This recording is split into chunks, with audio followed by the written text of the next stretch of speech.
cambeense Guto Radigonda está se tornando um cervejeiro.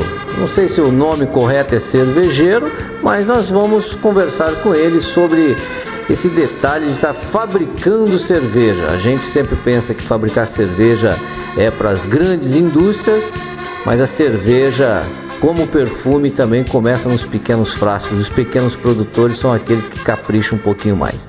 Guto Radigonda, que surpresa é essa cerveja Gutenbier? Pois é, né? Você viu só que a gente nunca imagina que a gente, é como você disse, né? Em relação à cerveja, sempre pensa para os grandes, né? A gente nunca vê que a gente pode, dentro da nossa casa, da nossa própria cozinha, poder fabricar nossa própria cerveja. Como é que começou essa história de fabricar cerveja? Foi totalmente por curiosidade, né? O ano passado eu me mudei para Curitiba e eu ficava muito tempo com ócio, sem ter o que fazer, muito tempo parado. E aí surgiu a curiosidade. Eu me deparei com o tema na internet e comecei a estudar, comecei a me aprofundar, comecei a querer ver como que funcionava, né? E em Curitiba tem muita gente que faz a fabricação caseira da cerveja artesanal. E eu comecei a me introduzir nesses grupos, comecei a procurar em fóruns, comecei a procurar em comunidades, em redes sociais, né? E aí surgiu a primeira cerveja, né? E o Gutenbier, na verdade, foi um nome que eu me liguei por ser Guto mesmo, né? Mas que por coincidência, gut em alemão significa boa, né? Então pode ser reverenciado como Guto, cerveja do Guto, ou então como uma cerveja boa. Exatamente. Você começou a fabricar naquela de consumo próprio, para os amigos, foi assim que começou? Sim, totalmente na brincadeira, né? Falei, fazer cerveja, o que é isso, né? E comecei a comprar as coisas, comecei a comprar meus caldeirões, né? E falei, eu gosto de beber, então eu também vou aprender a fazer, vou tomar a cerveja. Porque a ideia da cerveja artesanal hoje, ela funciona como sendo um vinho, entendeu? Então o que acontece? Existem pessoas que se especializam em degustação de cerveja, e uma cerveja artesanal é uma cerveja que tem muita qualidade, entendeu? Tudo que você não parte para o padrão tanto industrializado, a qualidade ela se torna sendo um pouco melhor, né? Hoje em dia o pessoal, eles degustam vinho, eles não bebem vinho, né? E o brasileiro ainda tem o costume de beber em quantidade. E a cerveja artesanal é uma cerveja que você acaba bebendo mais por qualidade, na parte de degustação. Certo? Mas foi por isso, foi para fazer a cerveja, porque eu achei muito interessante esse tema, né? E nunca achei que eu pudesse fazer no meu apartamento em Curitiba, dentro da minha cozinha.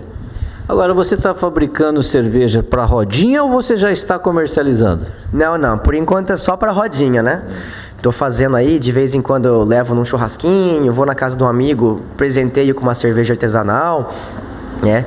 E agora consegui trazer, na verdade, né? Porque aqui no norte do Paraná tem poucas pessoas que conhecem e que fazem, né? Então, numa roda de amigos, conversando com amigos, certo? A gente conversou e nós vamos começar a fazer a fabricação aqui em Cambé também. Mas é só em relação a consumo e brincadeira, nada pensando por enquanto no lado industrial. Mas já ficou o por enquanto aí. Esse por enquanto é alguma coisa que logo chega.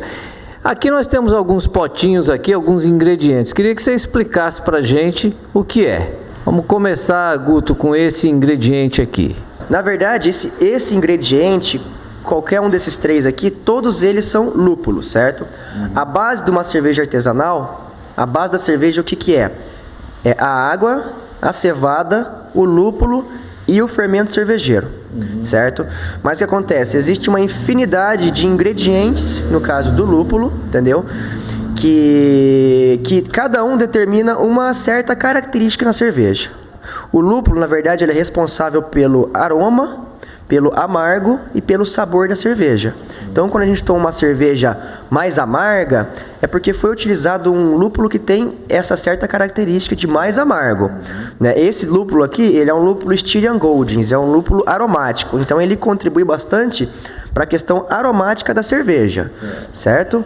Esse outro aqui também é um outro lúpulo aromático, né, que é o Hallertauer.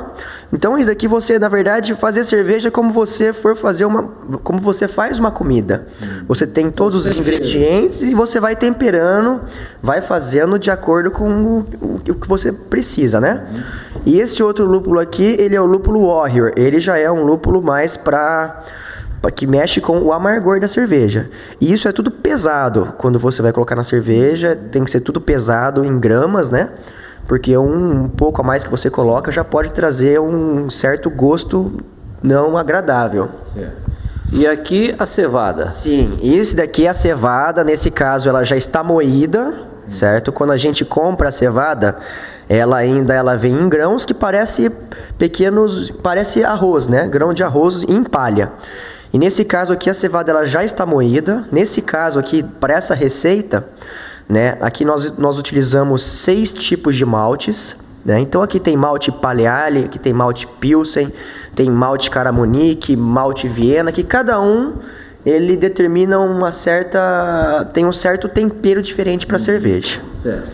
Bom, aí você começa a fabricar a cerveja. Em quanto tempo você faz a sua receita? Na verdade, o fabricar a cerveja, né, isso é uma coisa que às vezes a gente fica pensando, porque na verdade a gente não fabrica a cerveja, a gente acaba preparando um banquete para o nosso amiguinho fermento, né? Ele que vai depois consumir esse banquete e vai transformar em cerveja.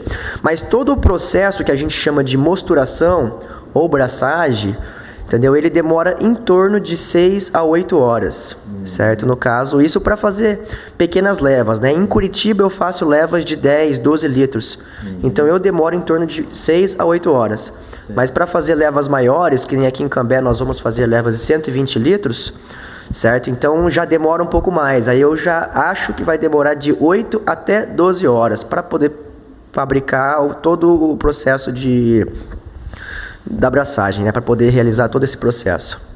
Tá, Guto, aí o segredo também, além da combinação de quantidade e tal, a temperatura também é fundamental? Fundamental. Na verdade, antes de você fazer uma cerveja, você tem que saber. Na verdade, você tem um leque muito grande. Hoje em dia, nós temos mais de 80 estilos diferentes de cerveja. E cada estilo tem mais alguns subestilos, né? O que comercialmente a gente vê em todos os lugares aí é a cerveja Pilsen, né? Que é o que o brasileiro consome 95%, na verdade, do seu consumo.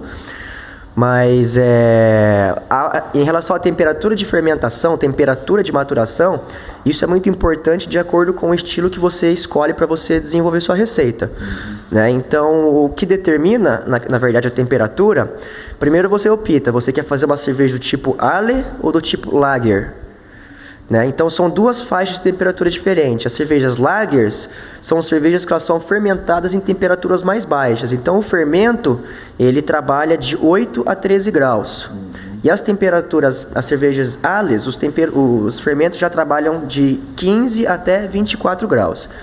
Então isso, na verdade, é um passo a mais na fabricação caseira, né? Porque eu, em Curitiba mesmo, ainda tenho um controle muito definido de temperatura. Então, a gente reza para São Pedro ajudar a gente aí, quando a gente precisa de uma cerveja legal, para a temperatura ficar meio que balanceada. Bem, Guto, você já falou a respeito do cervejeiro, daquele que gosta de tomar cerveja, que o brasileiro gosta de tomar em quantidade e não apreciar a qualidade da cerveja. Em termos de comprar e tomar uma cerveja num boteco e tomar uma cerveja artesanal, qual é a diferença de uma cerveja dessa comum dessa artesanal? Bom, a cerveja artesanal ela é uma cerveja basicamente assim, ela tem mais corpo, uma cerveja mais encorpada. Geralmente ela é uma cerveja um pouco mais opaca, né? Não é translúcida igual essas cervejas comerciais que a gente vê. E ela é uma cerveja que também você pode controlar o aroma e o sabor dela. Ela é uma cerveja, vamos colocar assim, 100% malte, igual o pessoal fala, né? Porque geralmente cervejas comerciais são cervejas que 50% é malte, os outros 50% é milho, é arroz, tem acidulante, clarificante, conservante, iante.